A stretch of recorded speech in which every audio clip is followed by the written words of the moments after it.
Let me just do this real quick.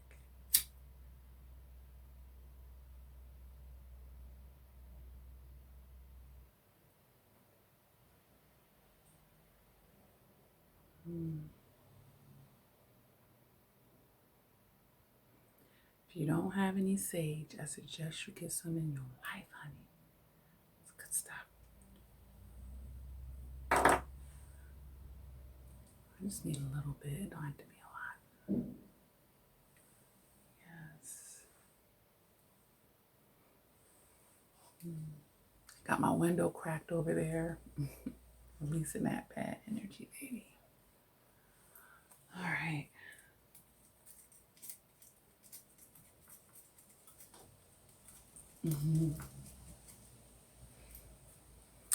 All right, you guys. Again, welcome to my channel. That's a little thread here. Some of you have been following me from the beginning. You know, you came into my channel perhaps curious to learn about narcissistic abuse, or heartbroken and devastated over experiencing a toxic relationship or a relationship with a narcissist. And it's been about a year and a half now. And I'm very, thankful for all the love that you guys show the channel. But I understand that people progress in phases as well. So maybe you started out heartbroken, you've done the work with me, and now you're ready to date again. Or, you're in that phase of the process, which is wonderful, right? To be able to go back out there and this time get what you actually deserve. All right.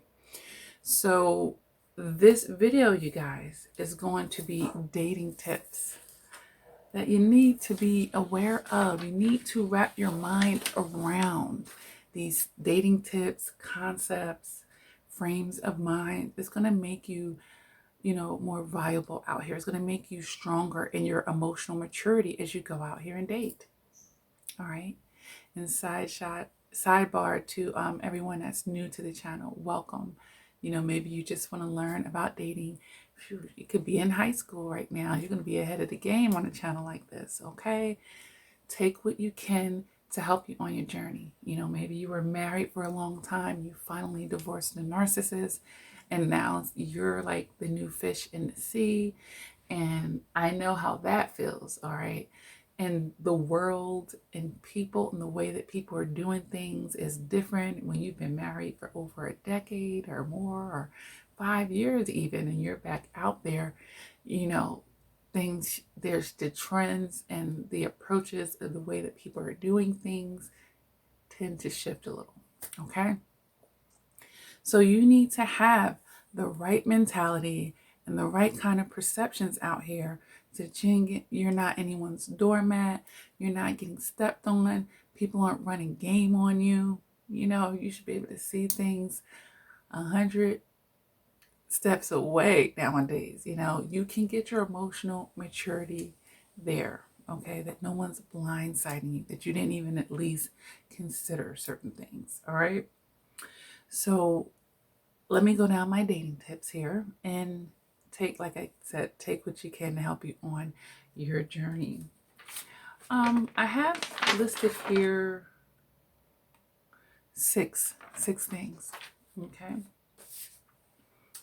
All right, so the number one thing that I have on here is dating is dating, not marriage.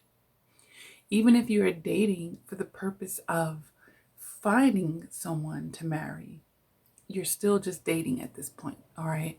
And it's so important for me to say this, especially on a channel like this, especially with so many of my viewers having experienced narcissistic abuse, is because, that narcissist got you to go from 0 to 100.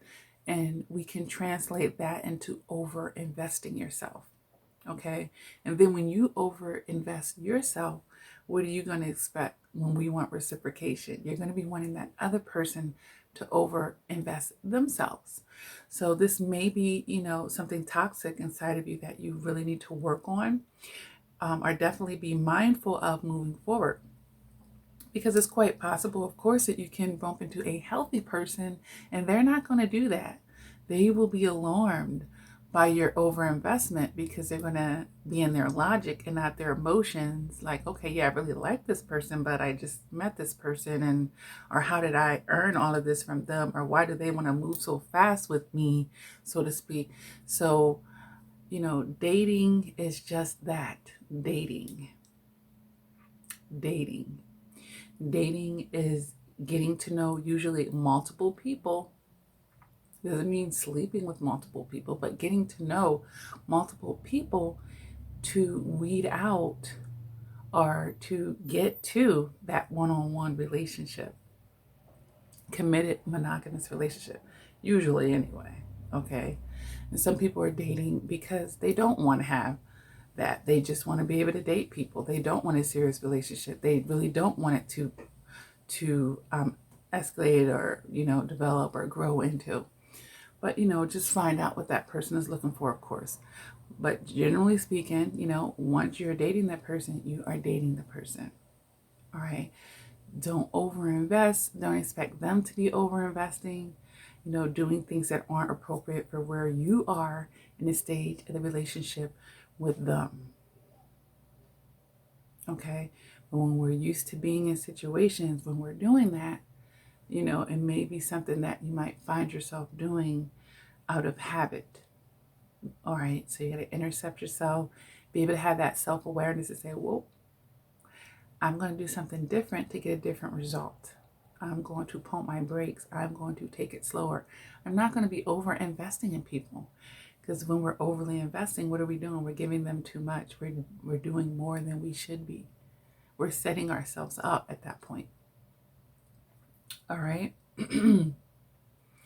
So that was a general recommendation. So now I'm going to get more specific on the list here with the 5 other things. All right. Number 2, understand that they can talk to other people. In dating, they can talk to other people. Let me give you another example. Let's say I was looking, I'm out here in the career force. Am I just going to submit my application to one job? I want to give myself a lot of opportunities to get the best opportunity at the end of the day. Okay? So that means I'm going to expose myself to a lot of options. All right? A lot of you are used to just putting your eggs in one basket. That's not really smart dating, understandably, And it's not understandably to some people, but it's not smart dating. And a lot of survivors in private coaching have had issues with this with me. No, with my culture, I have to talk to one person at a time, and you're limiting yourself. All right. Am I telling you that you have to throw it in everyone's face? Oh, one, and they have to know specifically who you're dating, how many people you're dating, when you're going out with them, what you're doing with them, and all this stuff. That's not what I'm saying. There's a way that you can give someone the appropriate amount of time in dating while still looking into other options, because you're not in a committed relationship yet. That's why I said in the beginning, first and foremost, dating is dating and not marriage. Okay? Dating is dating and not marriage. All right? So they can talk to other people. A lot of people get upset, get their feelings hurt about it. Don't be insecure. Know what you bring to the table. And the more that they're recognizing that, the less they'll want to do that. And then they may just voluntarily not do that. But we can't get upset if we're just coming into the picture and they're already talking to other people. Of course they were already talking to other people. They were dating before they met you, right? And, it's just fair game. But if it's fair game for them, it's fair game for you too. So you don't have to put all your eggs in one basket. Give yourself as many options as you can. And then, logically really think about where you want to be in the long term and who's best for that position, if any of them. All right. So they can talk to other people. They can talk to other people. Get out of your feelings about that. But be self-confident.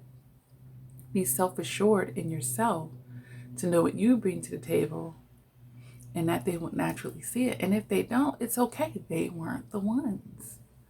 All right. And then some of you are like, well, if they're seeing other people, I'm not going to be sleeping with them. And good. Don't. You shouldn't be. Who said you have to sleep with them at all while you're on a dating level? All right. Who said that you have to be just one of the belt notches? Okay. Don't put yourself in that situation. Now, I know that some people might lie about it. Oh, I'm not talking to other people, and they are. But that's up to you to do the best that you can with your due diligence to scope out their character, how this person has been in the past, and all these other things, all right? But they can talk to other people if you guys are just dating. Yes, I'm minimizing it. It's a preliminary thing. All right. Number 2, or actually this is number 3, you minimally need a verbal contract. Okay. It's not, don't have this attitude, well, what's said, what's unsaid, or what's understood don't need to be spoken. No, sweetie. No, sir. It needs to be spoken. You got to have the communication. Don't assume this person is on the same page with you. Don't assume that there's respecting boundaries you have not, made clear to them. No. Open that mouth and communicate with them, all right? And just verify. Just make sure. All right, so don't be silent about it, assuming, and then boom, you're blindsided. All of this time, I thought it was me and him, and no, he just did a really good job of making you feel that way, but it wasn't. But when you're a good dater, you're able to do that. You can make that person feel like they're the only one, because they might end up being the only one. They're keeping you around to find out. Okay, so make sure that you minimally having a verbal communication about things that you want to be on the same page with them. All right. So number 4, sex alone does not equal a monogamous relationship. It does not equal a commitment. Okay.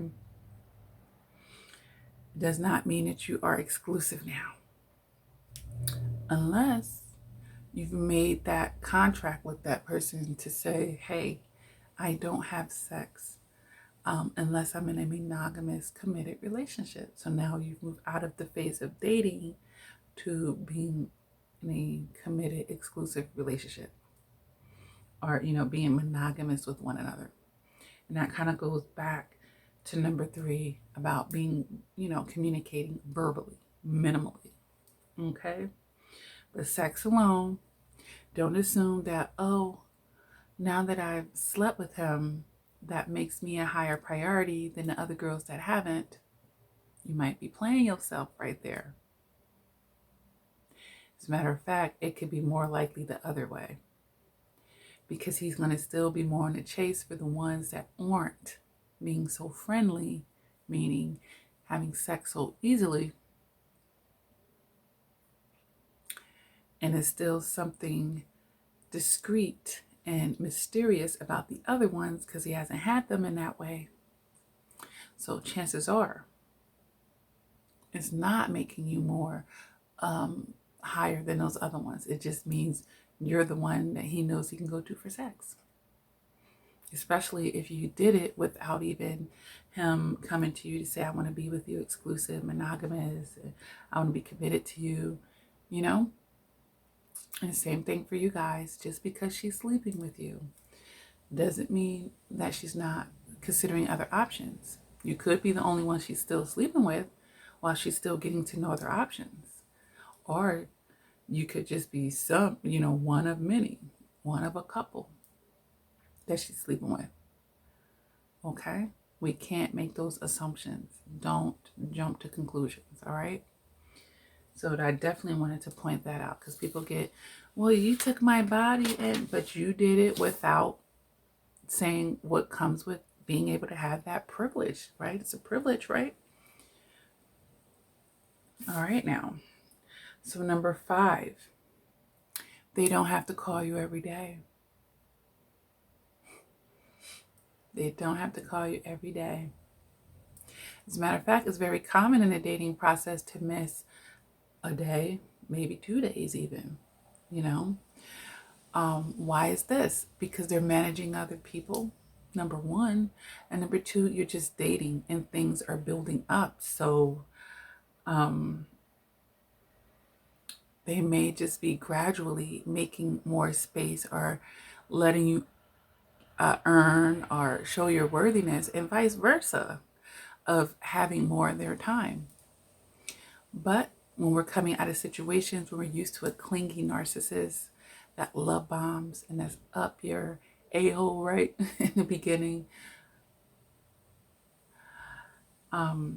we might still be used to that toxic approach with people. But honestly, I appreciate, when you have a fulfilled life and you have things going on, you appreciate the space and the distance at times. Like, I don't need you all over me 24 hours a day. Like, I have stuff to do. I have other relationships, and it doesn't have to even be dating. That my friends and family, projects and things, my alone time. So it's good to have that. But when you're coming out of codependency, coming out of toxic relationships, or, you're trying to fill voids. So you're fixing a feeling with a feeling. So you need that feeling all the time. You need that energy. You need that validation. You need that. You're insecure. And, you feel like the more they talk to you, the more they care about you. Sometimes people just use people as a buffer. I'm bored. This is the person that I know I can text and talk to while I'm waiting for the person I really want to hear back from. All right, you guys. So I don't want you to get confused by that. All right. They don't have to talk to you every day, but even if they are, on the flip side, it doesn't mean that everything is all perfect. Okay.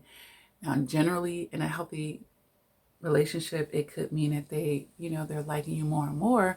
And the more that they're talking to you, of course, the less they're talking to other people, typically speaking. But some people are just so good at it. Okay. That is seamless. They will make you feel like you're the only one. And you're like, damn, they've been talking to me like that. And they still had the energy and time to talk to other people. Yes. So let's not jump to conclusions yet again. All right. And then pay attention to how the form of communication. Is it all text messaging? Is it voice? Or, is it just through social media?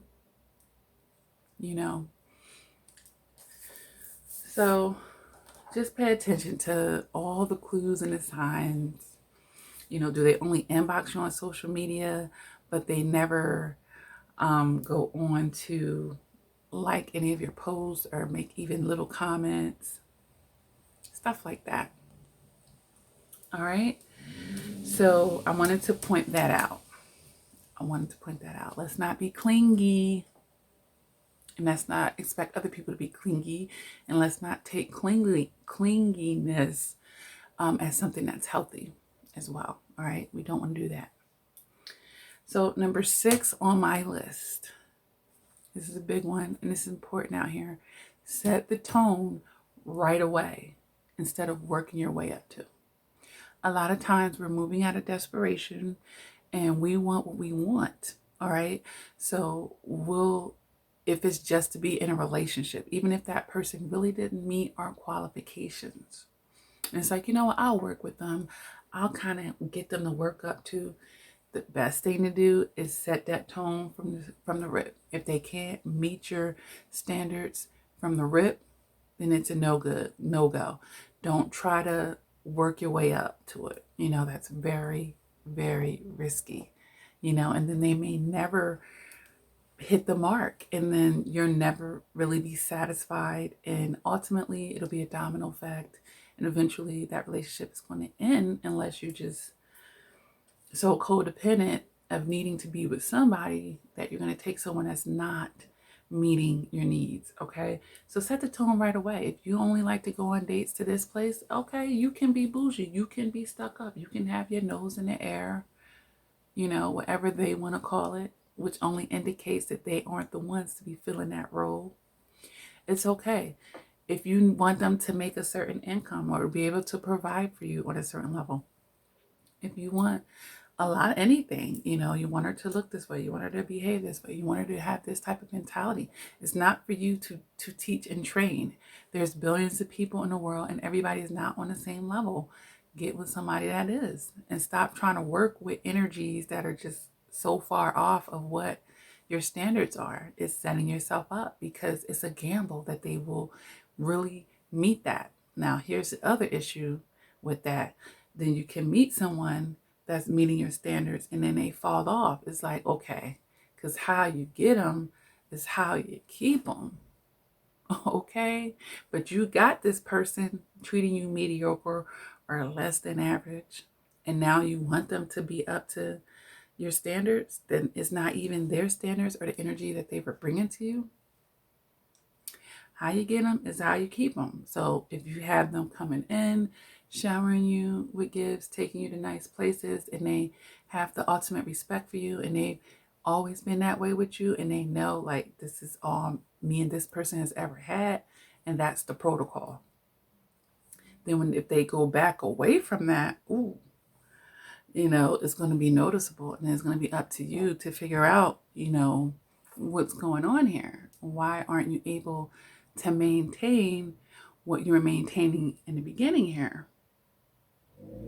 Okay, then it'll be up to you if you want to be any patient with them, if it's a good excuse for them to get where they need to be to continue to be the person that they were when you met them. Okay, so set the tone early on is much easier than trying to get them to work back up. I'm not saying that you can't do that in any situation, but it shouldn't be their approach. You don't want to work hard. You want to work smart, right? You ever hear that? Don't work hard, work smarter. Work smarter. Doesn't mean that there's no work involved, but you're not be doing the most, okay? So set the tone early on, fellas. You're not going to just accept her talking to you any kind of way, being this drama queen. You're putting her in her place, or you're moving away from that situation early on. Okay? That's how we set the tone early on. And, you know, these situations don't grow because usually it tends to get worse. All right? So let's go over these 6 dating tips. All right? Number 1, dating is dating and not marriage. Okay? Even if you're looking for someone to marry, you're still just dating them. Have the appropriate expectations, you guys, and stop overextending or over-investing, and then you'll be expecting them to do the same thing. Healthy people aren't going to jump on that. You'll lose them at that point. All right? Number 2, you guys, they can talk to other people. It's dating. You can talk to other people too. It's dating. All right? Number 3, you guys, you need a minimal verbal contract. Don't all of this was understood. Don't have to be spoken nonsense. It needs to be spoken and it needs to be communicated. All right. Number 4, sex alone does not mean exclusive monogamy, commitment, and all of that. All right. So if you're giving your body up and you guys haven't had the talk, you have not made it clear, having sex with him or her does not seal that deal. And just because they're having sex with you, you don't jump to that conclusion that they're not doing other things. Just because she's having sex with you doesn't mean she's not with others. Doesn't mean she's not still keeping her options open if you haven't had the talk. All right. Number 5, they don't have to call you every day. Remember, you're dating. They're managing other people. They have a life outside of you, even if they're not managing other people that they're dating. Okay. And you should not want the clinginess. That's setting things up to be codependent and toxic. Okay. And like I said, some people may have you work to the place or the space of where they want to communicate with you that often. All right. All right. And now number 6, set your standards or set the tone from the beginning. Don't try to take their crumbs and work it up to a whole cake. Make sure they're doing it from the beginning. That's the smartest thing to do, because we want to date smart, not date hard. Okay, Don't need them hard lessons anymore. We want results. We want better results. We need to have the right mentality and perceptions, you guys. All right. So I hope that this is helping someone in the dating world that may need some tuning up here. All right. And if you're having issues with this, I am a life coach, you guys. You can go to my website, lakiacrawford.com, and schedule your appointment with me. I can help you figure out where you're going wrong in the dating process, why you keep, ending up with the same type of energy in person, why you're not getting what you want. Okay. And many other things. All right. How to approach a situation. You feel like you're finally in a healthy situation and you don't want to F it up. Get someone that can help you get through that process and dramatically increase the odds of it going in your favor. If it was meant for you, of course. All right. With that being said, you guys, hit that like button if this video resonated with you. All right. Feel free to subscribe to my channel. Over 650 videos here to help you on your journey. Share these videos. Leave comments, guys. And by liking it and being interactive, it pushes the content out in YouTube world. All right. We need this content out there. Channels that actually help people. All right. Help increase, work those brain cells and increase your emotional maturity and, add positively to someone's life. You can check the descriptions down below for everything that I have going on, you guys. And with that being said, never give up on yourself. Continue to do the work. And until next time, please take care.